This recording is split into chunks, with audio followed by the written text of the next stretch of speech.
देखिए, जो 14 दिसंबर को इलाहाबाद उच्च न्यायालय ने जो सर्वे का आदेश दिया था, आज उस पे सर्वोच्च न्यायालय ने स्टे लगाया। अब जैसे जो पहली डेट थी वो 9 को थी, पर कॉन्स्टिट्यूशनल बेंच बैठने की वजह से हेयरिंग नहीं हो पाई थी।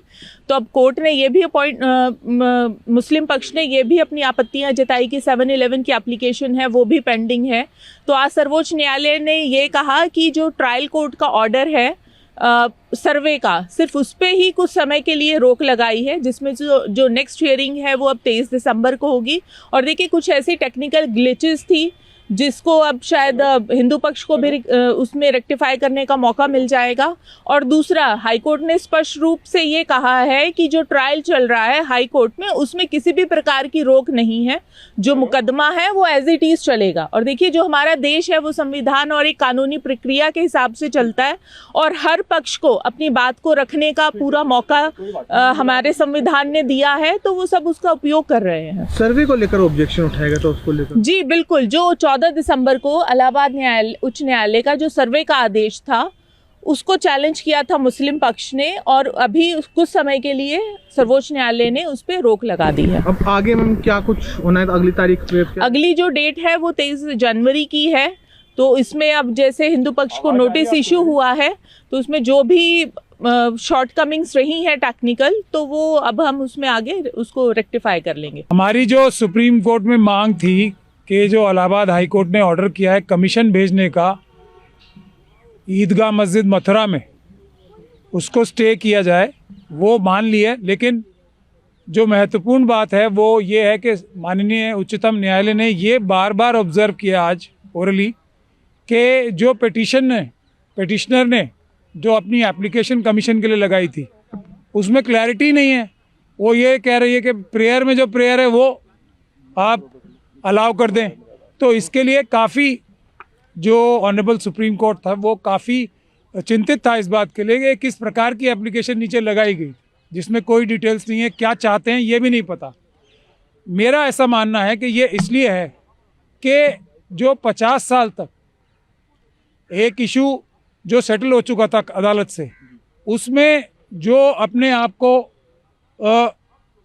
भक्त बताते हैं और नेक्स्ट बेस्ट फ्रेंड बताते हैं, वो 50 साल तक सोए रहे।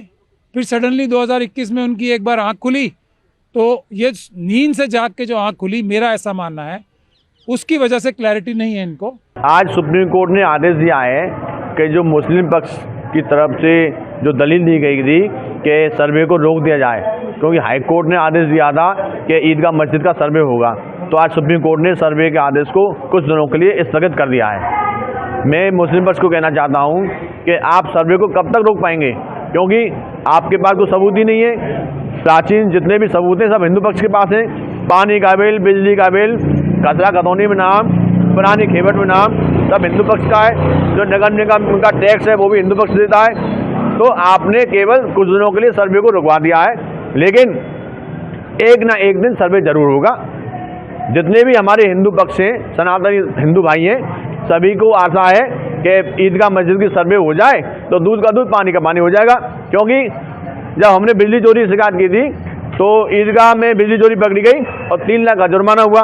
तो मुस्लिम पक्ष के पास सबूत नहीं है, वो केवल मामले को लटकाना चाहता है। वो चाहता है कि कैसे भी सर्वे डिले हो जाए और हमारा कब्जा बरकरार रहे। लेकिन मैं मुस्लिम पक्ष को कहना चाहता हूँ, जब तुम्हारे पास कोई सबूत नहीं है, तुम्हारे पास कोई पानी बिजली का बिल नहीं है, फिर भी तुम कब तक इस कब्जे को बरकरार रखोगे? एक ना एक दिन न्यायालय को भी सबूतों के आधार पर पता चलेगा कि तुम्हारे पास कुछ नहीं है, तो सर्वे जरूर होगा। मुस्लिम पक्ष और हिंदू पक्ष को सुप्रीम कोर्ट दोबारा सुनेगा। सुनने के बाद में जो भी आदेश आएगा हमें स्वीकार है, क्योंकि हिंदू हमेशा संविधान और न्यायालय पर विश्वास करता है। लेकिन मुस्लिम पक्ष को न्यायालय पर विश्वास नहीं है। वो हाईकोर्ट के आदेश के खिलाफ सुप्रीम कोर्ट गया और उसने स्टे को रुकवाया। मुस्लिम पक्ष स्टे को इसलिए रुकवा रहा है क्यों उसके पास कोई सबूत नहीं है। सबूत यदि सर्वे होगा तो वहाँ पर जो प्राचीन साक्ष्य हैं न्यायालय में जमा हो जाएंगे।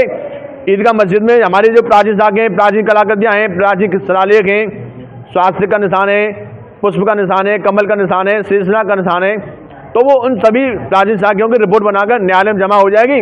तो उस डर की वजह से मुस्लिम पक्ष बार बार अपील कर करके सर्वे के ऑर्डर को रुकवा रहा है। मुस्लिम पक्ष के पास यदि कोई सबूत होता तो सर्वे को नहीं रुकवाता। आज सुप्रीम कोर्ट में श्री कृष्ण जन्मभूमि ईदगाह पक्ष को लेकर के प्रकरण को लेकर सुनवाई हुई और जिसमें विशेष रूप से सुप्रीम कोर्ट के द्वारा नोटिस इशू किए गए हैं हिंदू पक्षकारों को।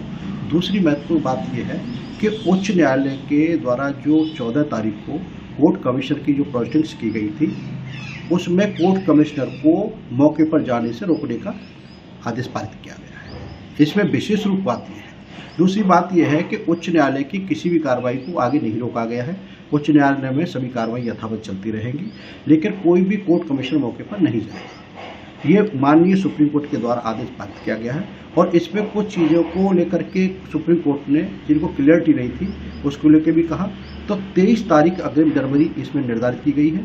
23 तारीख को जो शाही ईदगाह पक्ष की 2 SLP हैं, एक ट्रांसफर एप्लीकेशन और एक स्टे एप्लीकेशन, इन दोनों की 23 जनवरी को उच्चतम न्यायालय में सुनवाई होगी जिसमें आप अपना पक्ष रखेंगे। हमारा ये मानना है कि इसमें उच्च न्यायालय की किसी कार्रवाई को नहीं रोका गया है। उच्च न्यायालय की कार्रवाई यथावत चलती रहेगी, लेकिन कोर्ट कमिश्नरों की मौके पर जाने की स्थिति को रोक दिया गया है और विस्तृत रूप से उच्चतम न्यायालय का आदेश आने के बाद इसका अवलोकन करेंगे और अब अवलोकन के बाद आपको स्थिति बिल्कुल क्लियर कर दी जाएगी। लेकिन मैं मानता हूं कि सुप्रीम कोर्ट का जो आदेश है वो सिर्फ कार्रवाई को रोका नहीं गया, किसी को भी सिर्फ स्टे उस कार्रवाई को किया गया है कि कोर्ट कमिश्नर मौके पर न जाए जब तक कि अग्रिम आदेश ना हो जाए।